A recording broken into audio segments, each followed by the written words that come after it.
नमस्कार साथियों, स्वागत है आप सभी का वाईडी एग्रीकल्चर एकेडमी के डिजिटल प्लेटफॉर्म पर। मैं नीरज पटेल आप सभी का हार्दिक स्वागत करता हूं। Agriculture current affairs in depth series में हम आज आपको बताने वाले हैं व्हाइट रिवॉल्यूशन 2.0 के बारे में। क्या है श्वेत क्रांति 2.0, इसके बारे में विस्तार पूर्वक चर्चा करेंगे।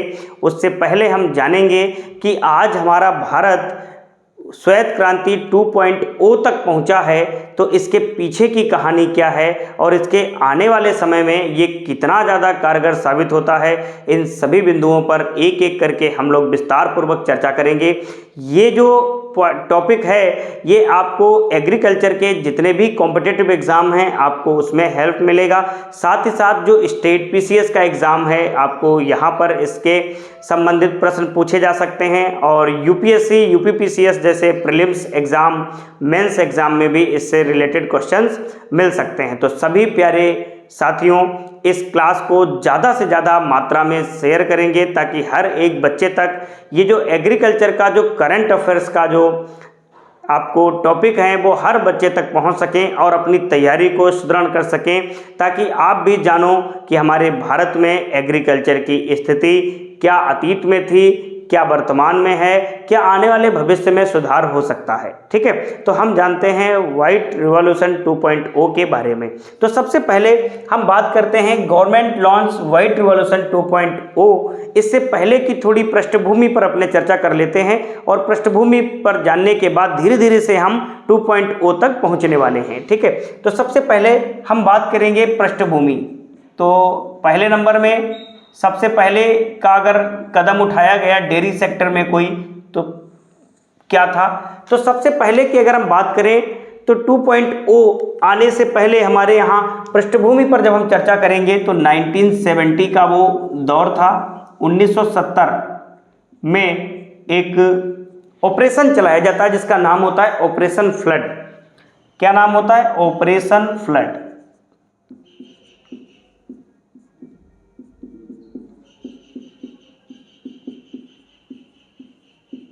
ये ऑपरेशन फ्लड की जो शुरुआत है वो 1970 में होती है। कब होती है?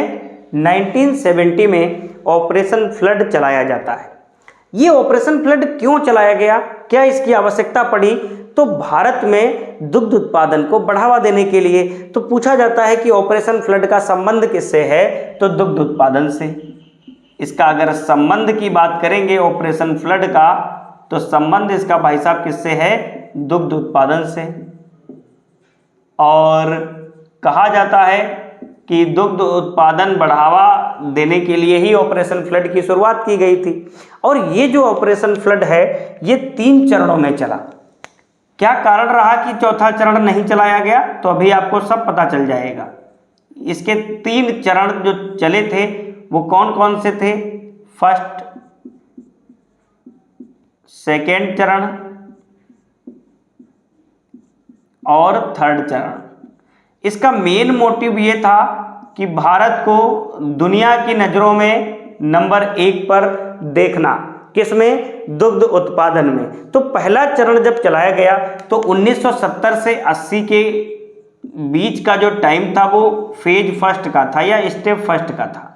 इस चरण में देखा गया कि हम दुग्ध उत्पादन को कैसे बढ़ा सकते हैं, जो स्थानीय दुग्ध उत्पादन हो रहा है इसको हम कैसे इंटरलिंकिंग करें, इसको दुग्ध उत्पादक किसानों को कैसे हम शिक्षित करें। फिर सेकेंड जो फेज था इनका वो 1980 से लेकर के 1980 से लेकर के 1985 के बीच सेकेंड फेज चला और थर्ड फेज जो चला वो 1985 से लेकर के 1996 में। और 96 में ये थर्ड फेज जैसे ही कंप्लीट होता है 1997 में लिखेंगे 1997 से 98 में भारत दुनिया का दुग्ध उत्पादन में नंबर 1 देश बनकर उभरा। भारत दुनिया का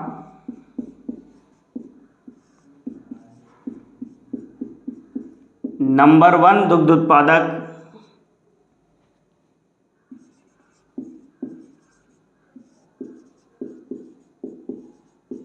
देश बनकर उभरा।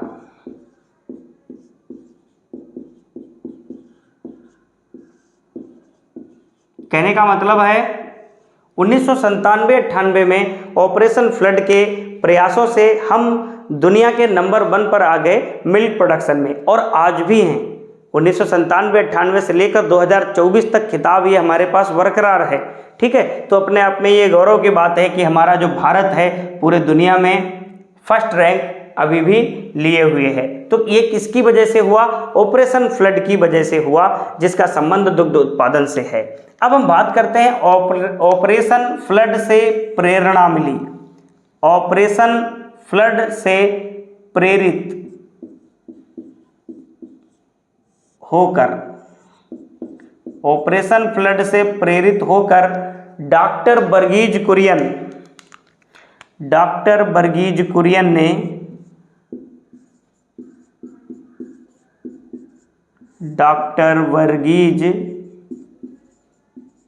ने श्वेत क्रांति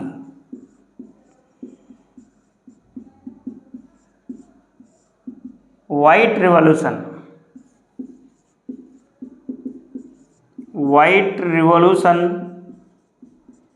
की शुरुआत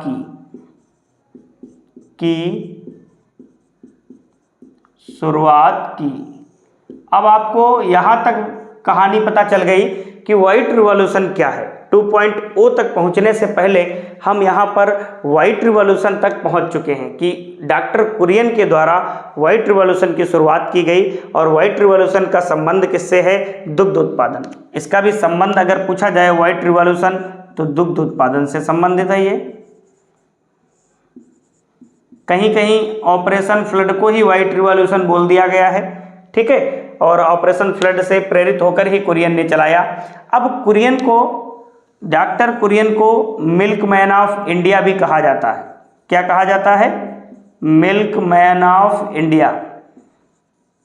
जैसे water man of India Rajendra Prasad को कहा जाता है, tiger man of India Kailash Sankhala को कहा जाता है, ऐसे ही मिल्क मैन ऑफ इंडिया किसे कहा जाता है? आपके वर्गीज कुरियन साहब को। इनका जो जन्म होता है वो 26 नवंबर को होता है।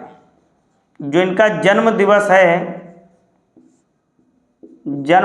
है वो 26 नवंबर को आता है। कब आता है? 26 नवंबर को। इसी दिन राष्ट्रीय दुग्ध दिवस मनाया जाता है, नेशनल मिल्क डे, राष्ट्रीय दुग्ध दिवस। ये एग्रीकल्चर में जितने भी इम्पोर्टेंट डे हैं ये सब हम पढ़ा चुके हैं। आप जाओगे वाईडी एग्रीकल्चर एकेडमी के यूट्यूब चैनल पर, वहाँ से एग्रोनॉमी की प्लेलिस्ट पे सर्च करोगे, वहाँ आपको सारे इम्पोर्टेंट डे हमने बता रखे हैं और important year related to agriculture सारा हमने कंप्लीट कर रखा है। तो यहाँ तक कहानी आई है व्हाइट रिवॉल्यूशन की, कि व्हाइट रिवॉल्यूशन कैसे हमारे बीच आया। तो ये तो था इसका अतीत, 2.0 पढ़ने से पहले का अतीत। अब हम जानेंगे 2.0 के बारे में। तो सबसे पहले आप इसका एक स्क्रीनशॉट लेके रख लीजिएगा भविष्य में, ताकि आप अच्छे से इसको रिवाइज कर पाएं। ठीक है, आगे हम आपको बताते हैं।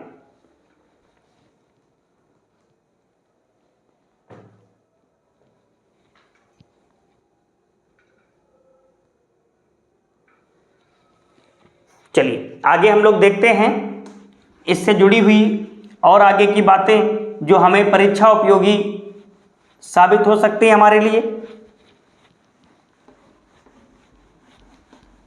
तो 19 सितंबर 2024 की बात है कि हमारे union home and cooperation minister,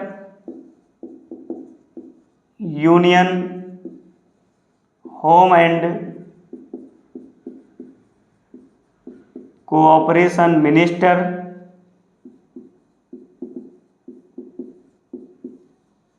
Amit Shah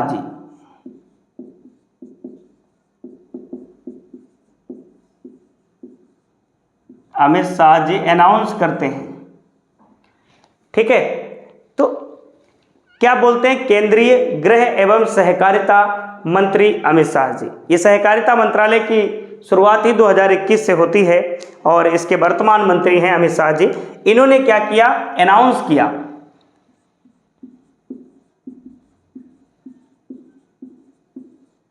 announced plan for white revolution 2.0।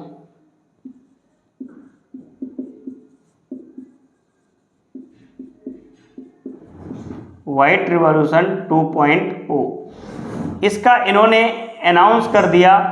कब ये अनाउंस किया, ये ध्यान देना है, ये अनाउंस किया 19 सितंबर 2024 को। 19 सितंबर 2024 को इन्होंने इसका अनाउंस किया।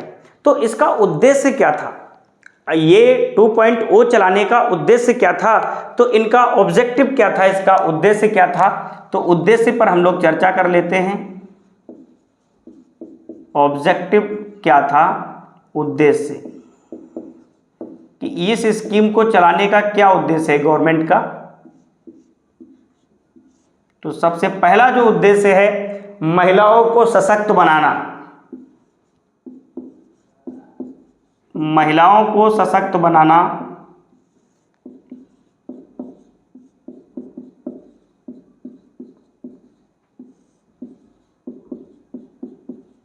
दूसरा जो उद्देश्य है, रोजगार के अवसर प्रदान करना,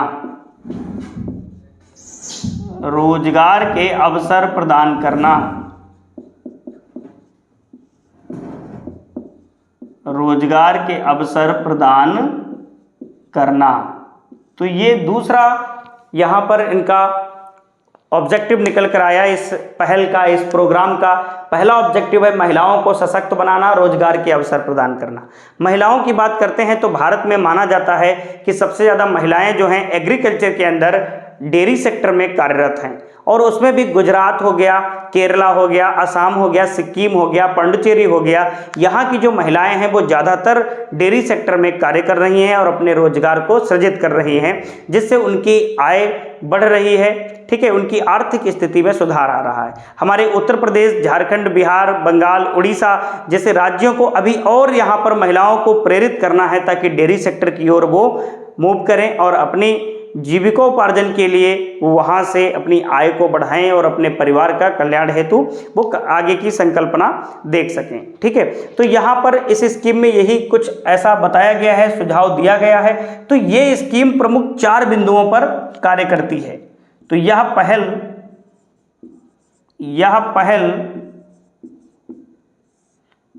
4 प्रमुख क्षेत्रों पर केंद्रित है, 4 प्रमुख क्षेत्रों पर केंद्रित है। ये जो पहल है ये केंद्रित है कितने, 4, मतलब 4 सेक्टर में ये स्कीम सेंट्रलाइज की गई है कि इन्हीं 4 सेक्टर पर हमें फोकस करना है। तो पहला जो सेक्टर है वो है महिलाओं का सशक्तिकरण, महिलाओं का सशक्तिकरण,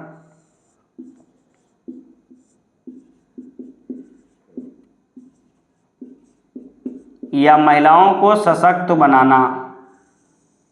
ठीक है, दूसरा जो है स्थानीय दुग्ध उत्पादन को बढ़ावा देना, स्थानीय दुग्ध उत्पादन को बढ़ावा देना,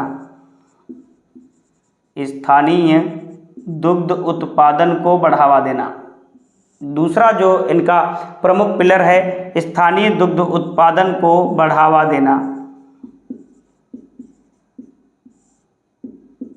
तीसरा क्या है, डेयरी बुनियादी ढांचे को मजबूत करना। तो तीसरा इनका पिलर क्या है, डेयरी बुनियादी ढांचे को मजबूत करना, डेयरी बुनियादी ढांचे को मजबूत करना, ढांचे को मजबूत करना। ठीक है, ये तीसरा इनका प्रमुख क्षेत्र है। तो हमने एक एक करके 3 क्षेत्रों के बारे में बात कर ली। अब हम बात करते हैं चौथा सेक्टर इनका क्या है जिस पर इनको फोकस करना है। तो डेयरी निर्यात को बढ़ावा देना, डेयरी निर्यात को बढ़ावा देना, डेयरी निर्यात को बढ़ावा देना।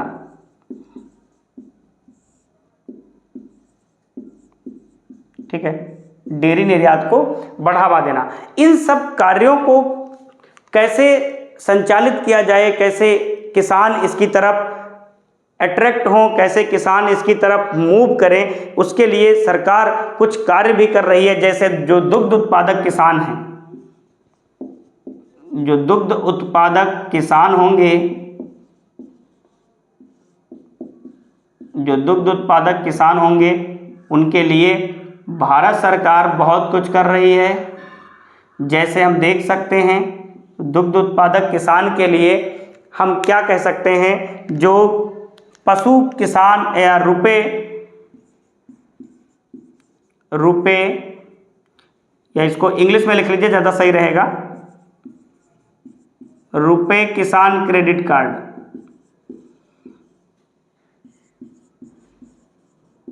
रुपए किसान क्रेडिट कार्ड किसानों को दिया जा रहा है। इससे किसान पशु पालने के लिए बैंक से केसीसी से लोन ले सकता है। उसके साथ साथ माइक्रो एटीएम भी सहकारी समिति में लगाए जा रहे हैं।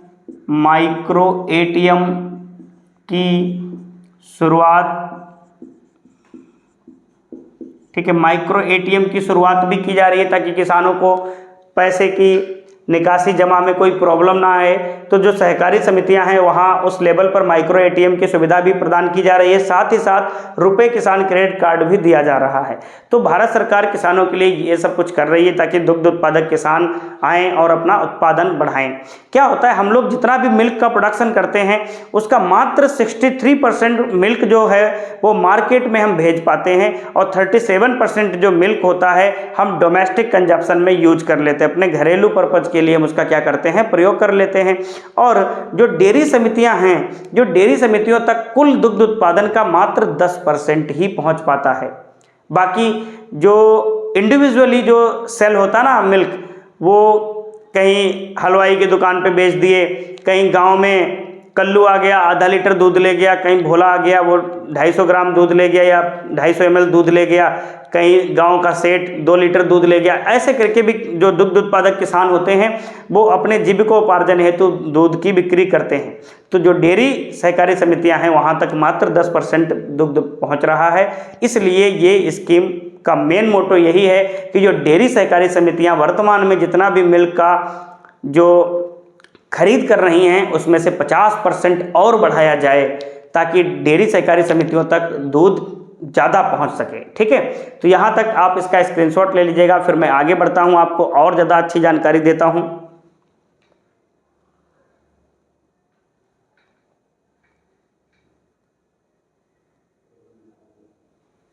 चलिए आगे हम बात करते हैं, इससे रिलेटेड और भी चीज़ों की जानकारी देते हैं।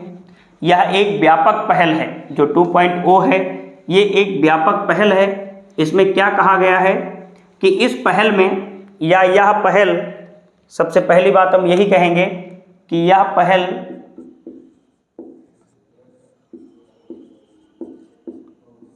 महिला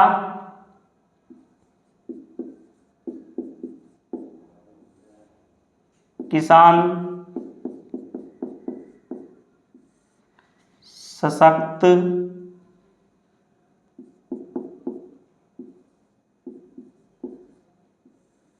के साथ साथ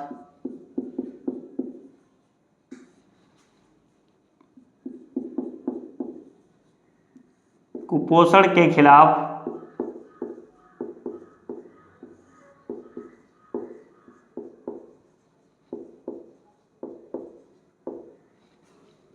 महिला किसान सशक्त के साथ साथ कुपोषण के खिलाफ लड़ाई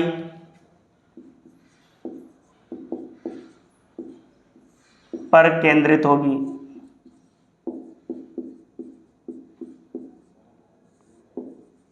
कहने का मतलब ये जो पहल है ये व्यापक पहल है जो महिला किसान सशक्त के साथ साथ कुपोषण के खिलाफ जो चल रही लड़ाई है उस पर केंद्रित होगी।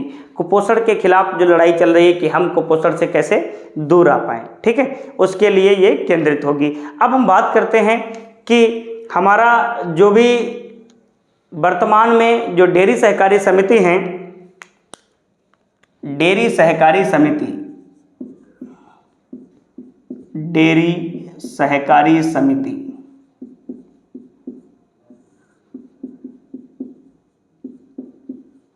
जो डेयरी सहकारी समितियां हैं ये कुल दुग्ध उत्पादन का 10% ही दुग्ध खरीद पा रही हैं। ठीक है, तो डेयरी सहकारी समिति दुग्ध खरीद की बात हम यहां पर करते हैं।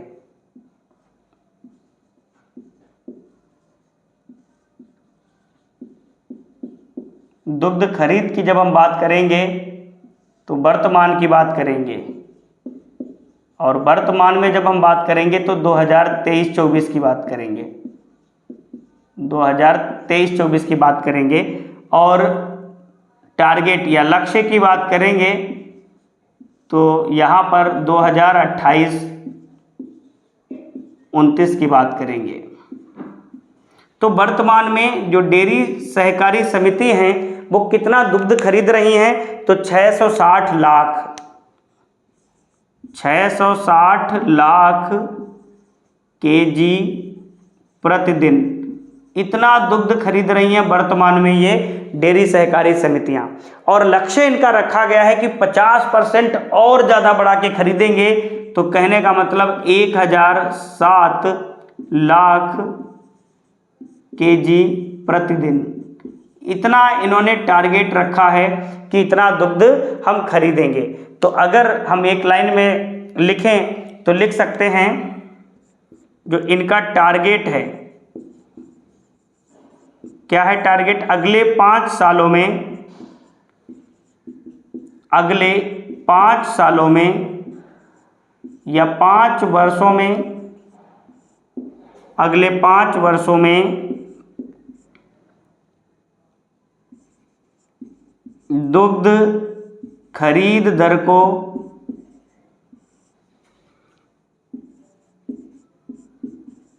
50% तक और बढ़ाना, 50% तक और बढ़ाना। तो जितना भी दूध अभी खरीद रही हैं ये डेयरी सहकारी समितियां, उसमें 50% तक और बढ़ाना, कि जो अगले 5 साल आएंगे हमारे, उनमें हम डेयरी सहकारी समितियों को प्रमोट करेंगे और कहेंगे कि तुम जितना वर्तमान में दूध खरीद रहे हो इसका 50% और बढ़ा के खरीदो, तब तो हमारे इस पहल का जो टारगेट है वो पूरा हो पाएगा। अब यहाँ तक हमने बात कर ली, अब हम बात करते हैं भारत में दुग्ध उत्पादन। भारत में दुग्ध उत्पादन कि जो दुग्ध उत्पादित हो रहा है उसके बारे में भी थोड़ा बहुत हम चर्चा कर लें कि इंडिया हमारा किस स्थान पर है, कहाँ पर देख रहा है पूरे विश्व में। तो जो भारत में दुग्ध उत्पादन की हम बात करते हैं, तो अगर हम बात करें कि भूतकाल की बात करें तो 1951-52 की बात करेंगे, जब देश हमारा आज़ाद हो रहा था, आज़ाद हो गया था, हो रहा नहीं था, हो गया था, तो हमारे देश का जो दुग्ध उत्पादन था वो था 17 मिलियन टन। कितना था? 17 मिलियन टन। और वर्तमान में अगर हम बात करें 2023-24 में, तो 23-24 में इंडिया का जो मिल्क प्रोडक्शन है वो कितना है? 236.5 मिलियन टन, 236.5 मिलियन टन। ये हमारे भारत में वर्तमान समय में जो मिल्क प्रोडक्शन का डेटा है वो इस प्रकार से है। तो हमने देखा कि भारत में दुग्ध उत्पादन का जो वर्तमान में डेटा है वो ये इस प्रकार से निकल के आता है।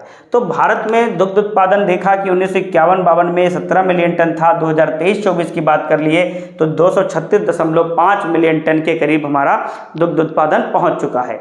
आप यहाँ तक भी स्क्रीनशॉट लेकर रख लीजिएगा, फिर हम आगे बढ़ते हैं और भी चीज़ों को आपके बीच शेयर करते हैं ताकि आप अधिक से अधिक जानकारी को एक साथ में कवर कर पाओ। ठीक है, चलिए आगे हम बात करते हैं कि हमारे भारत में दुग्ध उपलब्धता कितनी है। ठीक है, दुग्ध उपलब्धता कितनी है, फिर हम देखते हैं कि दुग्ध उत्पादक राज्य, प्रमुख दुग्ध उत्पादक राज्य के बारे में भी चर्चा कर लेते हैं। इंडिया के अंदर जो दुग्ध उत्पादक राज्य होंगे उन पर भी हम लोग चर्चा कर लेते हैं। तो प्रमुख दुग्ध उत्पादक राज्य, प्रमुख दुग्ध उत्पादक राज्य,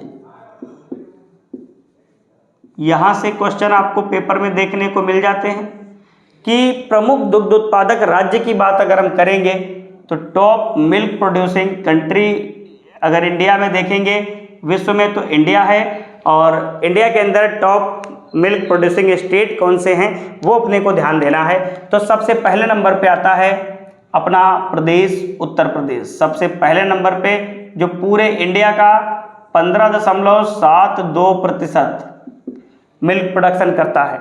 दूसरे नंबर पे आता है राजस्थान, राजस्थान पूरे इंडिया का 14.4% मिल्क प्रोडक्शन करता है।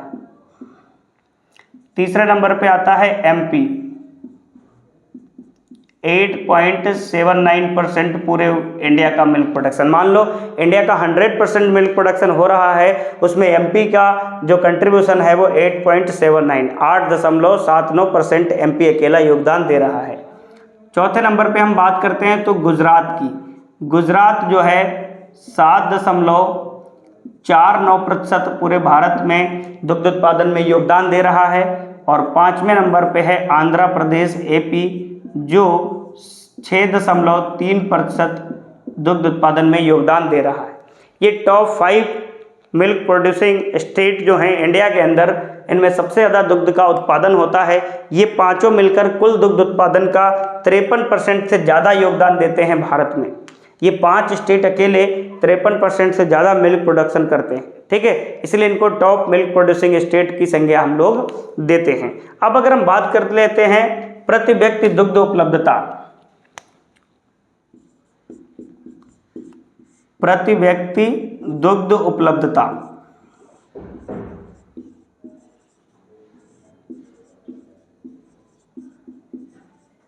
मतलब milk availability, per capita milk availability की हम बात करेंगे तो प्रति व्यक्ति मिल्क उपलब्धता की अगर हम बात करेंगे तो अपने इंडिया की बात करें, इंडिया, तो इंडिया में पर कैपिटा मिल्क अवेलेबिलिटी की अगर हम बात करें स्टेट वाइज तो पंजाब सबसे ज़्यादा है, पंजाब में सबसे ज़्यादा मिल्क अवेलेबल है, ठीक है, परंतु इंडिया के अंदर एवरेज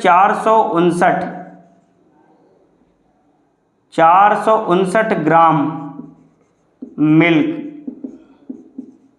पर डे पर पर्सन अवेलेबल है। कितना?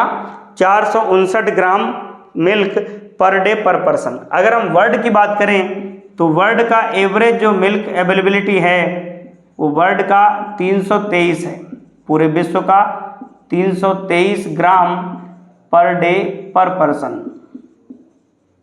पर डे पर पर्सन है, ठीक है, ये पूरे विश्व का है। यहां तक हम लोगों ने बात कर ली। अब कुछ पशुओं की औसत उपज भी पूछ लिया जाता है कि मिल्क में औसत उपज क्या होगी, तो औसत उपज पे हम चर्चा कर लेते हैं। औसत दुग्ध उपज,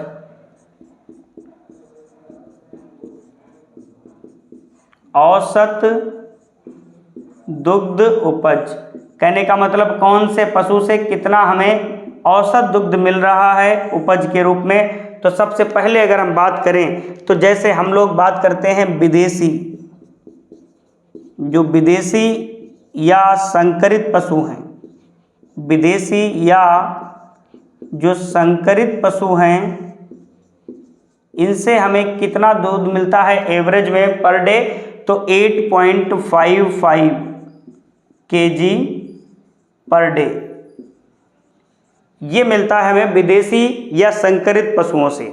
अगर हम बात करें देसी या अज्ञात पशुओं से, मतलब अज्ञात का मतलब जिनको हम जानते ना हो, जिनके माता पिता के बारे में हम ना जानते हों, तो ये अज्ञात पशु की श्रेणी में आते हैं, जिनका कोई रिकॉर्ड ना हो हमारे पास, खुला घूमते हों और इनको हम पाल लें, तो उनका दुग्ध उत्पादन कितना होता है। देसी या अज्ञात पशुओं का जो प्रतिदिन दुग्ध उत्पादन हमें मिलता है एक पशु से वो 3.4 kg प्रतिदिन या पर डे, ठीक है, इतना हमें दुग्ध उत्पादन मिल रहा है। अब अगर हम बात करें सबसे ज्यादा दुग्ध उत्पादन, सबसे ज्यादा औसत दुग्ध उत्पादन, सबसे ज्यादा औसत दुग्ध उत्पादन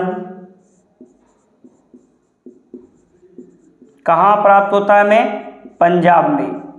सबसे ज़्यादा औसत दुग्ध उत्पादन हमें पंजाब में प्राप्त होता है। और कितना प्राप्त होता है पंजाब में? लगभग पंजाब के जो पशु हैं वो average 13.4 kg per day milk का उत्पादन करते हैं। पंजाब राज्य के जो पशु हैं उनका जो एवरेज, एक पशु का एवरेज जो मिल्क का प्रोडक्शन है वो 13.4 kg पर डे है। ठीक है। और सबसे कम दुग्ध उत्पादक की बात करें, सबसे कम औसत दुग्ध उत्पादन, सबसे कम औसत दुग्ध उत्पादन